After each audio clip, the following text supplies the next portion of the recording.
I played 2 hours of Hogwarts Legacy, but it felt like I barely scratched the surface of what the game has to offer, which is also confirmed by brand new features that we now learned about. There's an update on the game's length from the game director, which is longer than we first heard. We know how many side quests we can expect, other secrets we can find in Hogwarts, and way more. So I don't think over, of course. If you are excited or curious about the game, then leaving a like on the video would really show your support. Subscribe for way more Hogwarts videos like this, and we're also doing a giveaway for the digital deluxe edition of the game. You have to be a subscriber of the channel if you want to enter, and you do so via the link in the pinned comment. Let's go. There are over 100 side quests in Hogwarts Legacy, and so far we've only seen a few of them that you can find in and around the castle by talking to other students. These quests are indicated with a purple colored icon, and you will also see a variant of that icon above an NPC's head, so then you know that by speaking to them you will get a side quest. And these missions seem quite varied. That Summoner's Court match against Leander Pruitt I showed you before counts as a side quest as well. You have to beat him in order to complete the mission. And funny, by the way, is that we saw another side quest in the first gameplay showcase where this Gryffindor student was actually called out. Everyone hates you. Why? Because Hogwarts is full of bullies and spoilsports.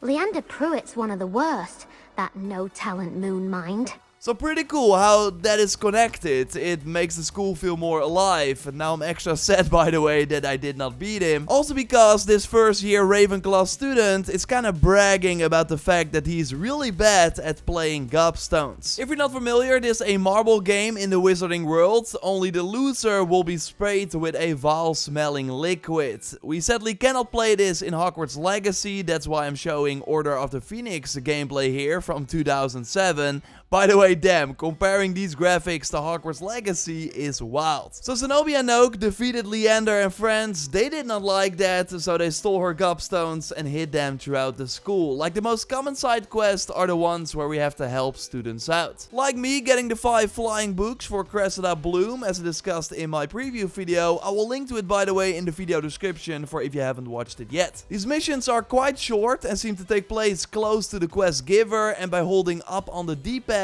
you can get extra information for that current mission that is active. And if you have trouble finding the location for the quest, then you can use the golden trail that will just easily lead you there. And this seems to be available for at least every quest we've seen so far. Like I used it to get to the Duel Club. This was, by the way, also a side mission, which just kind of shows you how diverse they can be. And I also like the fact that there are side quests that tease secrets inside Hogwarts. Like Nellie here, who talks about special Daedalian keys that we should be able to use to open special cabinet locks, which might contain a reward. Now I'm curious if we can also find these keys without talking to her. It does seem that the 5 flying books from Cressida were only in the library if you had the quest in your mission log. And there was also a side quest that teaches you about the painting puzzles, which there are more of in Hogwarts, even in the library close by. So it's nice that other students in the school push you to explore Hogwarts in ways you maybe did not think of before. And according to developers, the game's radar, interacting with someone in a side mission will impact how you interact with them in the main storyline and vice versa. So being kind of a jerk to Zenobia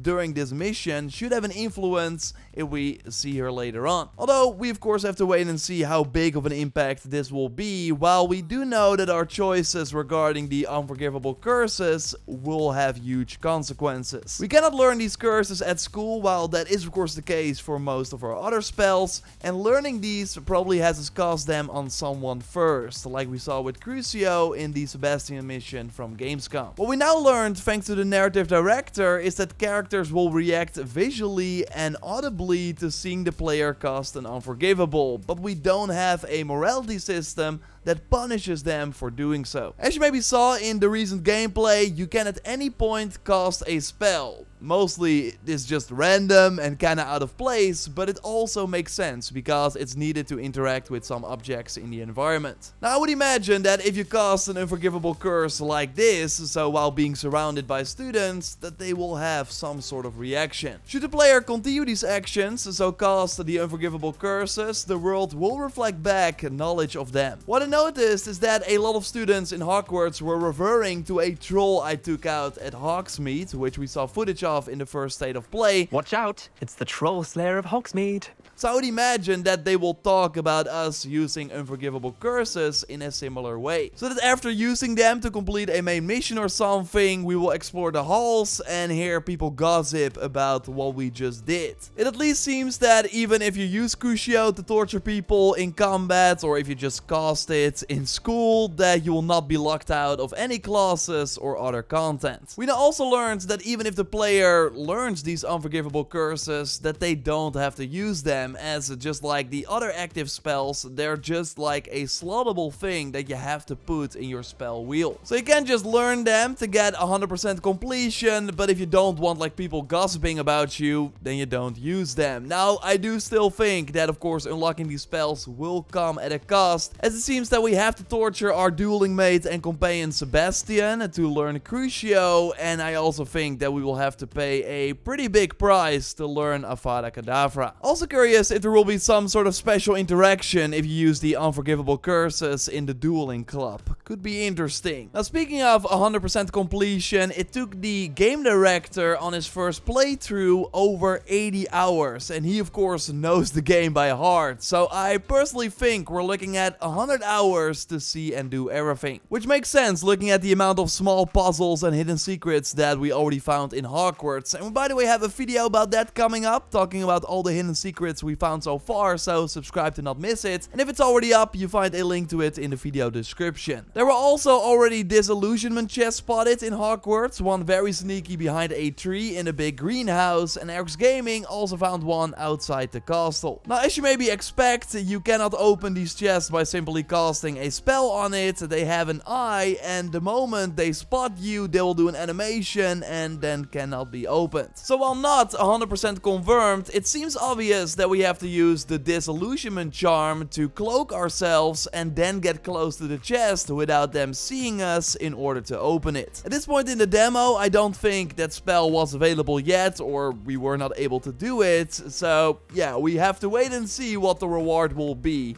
I'm really curious. And there are also probably resources or collectibles hidden in the water, as we already noticed on the minimap in a previous gameplay showcase. Well, we now learned that you can indeed swim to get to these points. During the linear main mission with Poppy, we also saw a dog bug come out of the water to take out a deer. Seems like we can fight these creatures at one point as well, because they somehow turned more aggressive. Jackfrags though went into the water after encountering this creature during this mission, but it did not attack, so this was probably just a scripted event. Like, I also don't think that there will be combat while we're swimming. Diving is also not possible. Still, AndyReloads was able to confirm that you can jump in the water with a pretty cool animation. You can also get in the water from your broom and summon your broom at any point while swimming to quickly get out, which is pretty nice. Now subscribe for way more Hogwarts Legacy videos. Like, we're just getting started. Of course, we will also have a ton of tips and tricks around and after release. A like on the video would be awesome, and check out my preview if you haven't already, with the things I did not like and really liked from my play session. You can watch it by clicking on the screen. I will speak to you soon. Goodbye.